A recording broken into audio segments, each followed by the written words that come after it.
Everybody keeps talking about how luxury fashion is dying. Prices are the craziest that they've probably ever been. Online retailers are failing, independent brands are failing, creative directors are leaving and sodding off for greener, less complicated pastures. People on the internet keep talking about selling their designer bag collections. It's bleak. However, I thought I would sit down and kind of talk through it, and also why I'm not getting rid of my things, why I personally keep buying luxury, things like that. It's gonna get rambly probably. Guys, if you're new here, my name is Cassie and I'm a self-diagnosed luxury addict. I put out videos on Mondays, Wednesdays and Fridays, so if you like luxury fashion, then you're probably gonna love it here. So head down there, subscribe, turn on the bell, become a member of our luxury addicted family. When are we going to rehab? Never. So why is luxury fashion dying? You can't talk about luxury without talking about the monies. The prices have been crazy. Okay, in the last 18 months, we have seen more, no, it's been like 2 years, Cassie, let's not. We've seen more price increases. The percentages of those price increases are substantial. This isn't a cheeky little 3%. This is, can I buy this bag this month, or do I have to wait another 1 or 2 in order to save up more to be able to buy it, by which point maybe the price has gone up again. You know, a quote-unquote starter, or as some people call them, entry-level bags, you used to be able to get one for what, £1,000-ish, you know, $1,200, $1,500. Now add 500 to those prices. If you're looking for a designer shoe, good luck to you if you can find anything under $1,000/800. I mean, it's just, you know, I used to be able to go and, oh, nice little cheeky 500 on a fabulous little designer shoe, watching the old Sex and the City episodes. She's like, oh, you know, I walked 24 blocks in a pair of $400 Manolos. Weren't those the days? We need to sort of provide a little bit of context, right? And I'm just going to briefly, COVID, all right?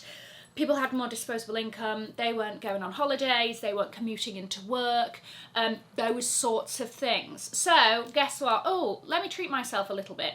The luxury brands were gaining from this, obviously, growing rapidly. They were creeping their prices up a little bit, but we had the disposable income, we were still able to sort of spend it on that. Now, in a sort of out of lockdown world, we're more back to normal. Fair enough, people are maybe still working from home more, but you can go on holiday. All of these things. So that spending has now shifted away. When you also add, like, you know, there's economic crises happening left, right and centre and all of that, okay? People's priorities have shifted away, and the pool of that disposable income that was for treats, for nice little luxuries, has shrunk. We are most definitely in like a luxury slump.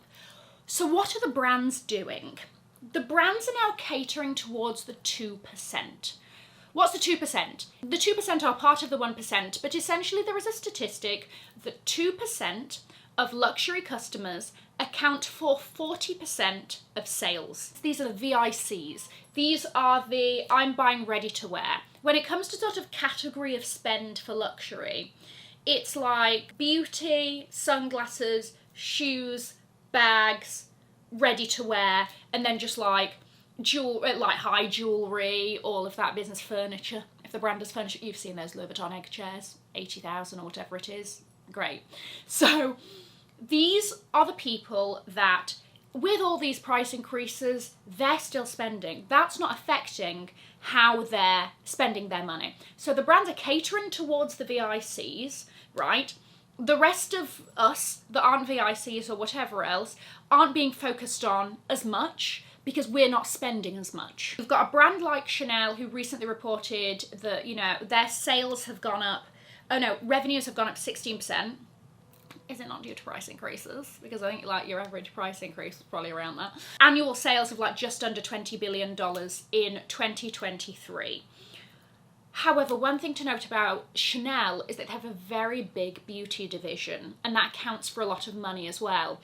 I think what's interesting, and that what we'll be seeing more of, especially because some of these brands are focusing on the VICs, the 2%, the rest of us are sort of being catered towards via beauty. So now you will see brands more than ever, the big luxury brands, coming out with candles, coming out with beauty lines. I think Fendi's just announced a fragrance, Bottega has come out with candles, Loewe has a pretty decent fragrance line that they keep adding to. That's something that to keep an eye out for, because I think we're going to be seeing more of that. But anyway, however, this tactic is not working for all of the brands. You've got a brand like YSL, Saint Laurent, this is a Kering brand, who Kering haven't been doing particularly well when they reported their figures. Their show pony, Gucci, has sort of been in a state of transition. Sabato De Sarno's stuff hasn't really come into stores. Yes, they can't really say if it's because of him. He's going to need a good 2 years in order to establish himself. Saint Laurent hasn't been doing as well as they expected. Bottega has been sort of doing okay, but nothing crazy. And there are some pieces that Saint Laurent has actually decreased the price on. And again, this isn't a cheeky little give them 50 off, you know, it's nothing like that. 20% off. Those sorts of numbers, which, you know, implies that things aren't going great, but is also great as a consumer point, because we're like, wonderful. Finally, we're seeing a decrease where everybody else has been putting stuff up. And it's on popular bag lines. This isn't on a random little bag or accessory that nobody really pays any attention to. This is to the Lulu bags, this is to the wallet on chains. These are popular categories for the brand. Now, Saint Laurent and Chanel are two very, very different brands, and they cater to two very, very different client bases. But I thought that that's quite interesting. The other thing to note is that sales are rife. There are sales left, right and centre. They're honestly oh, what's that? Is it National Donut Day? Excellent. Here's 20% off. You know, there's so many of these sales happening, and it's for new season stuff. This isn't stuff that they've got in the back of their warehouse collecting dust. There are so many more sales now happening than I think there ever have been.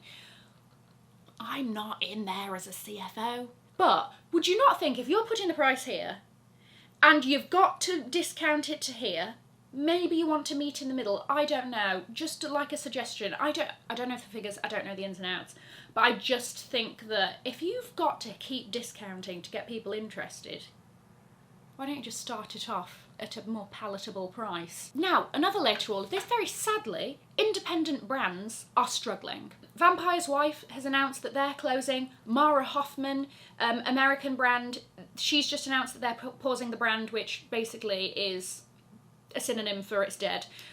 Dion Lee has gone into administration in Australia. Roxanda Ilinchik has narrowly escaped administration, and it's harder than ever to be an independent brand and build a name for yourself and thrive in general. But one thing that they really count on in order to get their names out there are online retailers. Your Essence, your My Teresa, Net-a-Porter, Farfetch, all of these. And then you've got them seemingly dropping like flies, not doing great. Matches, gone. Net-a-Porter, who we don't really know quite what's going on. I mean, they're operating, don't need to worry about that. But as in the owners wanting to sell and all of that business. And then whilst all this is happening, you've got creative directors moving left to right, sodding off, no thank you very much, moving into new roles. Everything is happening all at once. Then, just before I forget, my gosh, there's one thing after another. It's oh, does she have anything positive to say? Stay with me.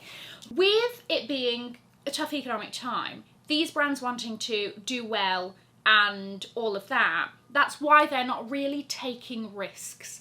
They're playing it very safe in terms of design, in terms of who they're hiring, all of that. They can't afford to risk at the moment. That, paired with creative directors, paired with everything else, paired with blah, blah, blah, blah, it's looking a bit grim. So that's that situation. Now, there have recently also been a few people on YouTube, across the internet, talking about how they're getting rid of their luxury collections. They are selling it all for a number of reasons. And absolutely no shade or disrespect to any of those creatives who have decided to get rid of their collections, downsize hugely, whatever reason. That is a personal choice. That is up to you. For those of you who have done that at home recently or whatever, this is not an attack on you, and everybody should do what feels right to them. And people sell for different reasons, right? Maybe life changes, priorities changing, maybe it's kids, maybe it's moving, whatever it is. Interest as well. Sometimes people are just like, do you want to know what? I'm just not as interested in this as I once was. And I can only talk about me right now. Maybe when I have a child, I'll spend a little bit less on this stuff. I don't know. I really don't think so. But I don't know, right? And I can't speak for how I'll feel at that situation or whatever, but I somewhat feel as though this is a little bit in my blood with my mother being the way that she is. I have always loved this ridiculousness. And I call it this ridiculousness because it is, right? We know that this is not the be-all and end-all. We know that there are much bigger and much more important things in the world. But luxury fashion is something that I fell in love with at a young age, I'm still in love with. I will look at pieces on the runway, pieces that I will never in my life be able to touch, let alone put my body into, or slip my feet into, or carry, or whatever, right? But to me it is, and this is going to sound, I don't know, maybe a lot of my points are going to sound very like airy-fairy, but stick with me. It is a form of art. And that is what I love about it. And I've spoken, and I sort of mention this a lot of times on my channel, I love the fantasy. I love the world that a lot of these pieces create, or how it can make you feel when you wear it. It's the person I become when I put my arms into it. You know how I feel about a military jacket. You know how I feel about like a tailored jacket, and the person that I feel like when I put that on. Or how I feel when I put on a ridiculously high and maybe even teetering on uncomfortable pair of shoes, but my gosh, I look at them in the mirror and I'm like, these are fantastic. A bag that I look at and it puts a little smile on my face. It is art to me. And maybe calling it a collection makes it feel less of a problem, but these are pieces that I do want to pass down in one way or another, live on far past me. All of these luxury pieces are not like, oh, it's a bit of me, but it is a little bit of me that I hope to sort of, you know, pass down in whatever way to friends, to family, to kids, or whatever it is. I think that's also why I have a, you know, specific style, and I choose specific pieces because they resonate with me and they feel like me. But there has always been this sort of perception around luxury fashion being stupid. It's always been there, but I feel like it sort of like came up when all of like the quiet luxury stuff came out or whatever, and it's like, you know, actually poor people spend their money on luxury fashion because people who really have wealth don't need to prove it, and whatever, you know that thing. Or just like people just think it's so stupid and they can't get their head around it, why you would spend this amount of money on a pair of shoes or a bag or, you know, whatever it is. I really remember when I was doing an internship, and it was a paid internship, and there were like 10 of us in this cohort, and everybody was like, oh my gosh, what are you going to do with your first paycheck? And I was like, I'm going to spend it on this amazing pair of Givenchy skate sneakers, and they had these little embellishments on the toe, very me, white, red, black embellishments on the toe, come on. And I remember everybody being like, what, you're going to spend that much money on those?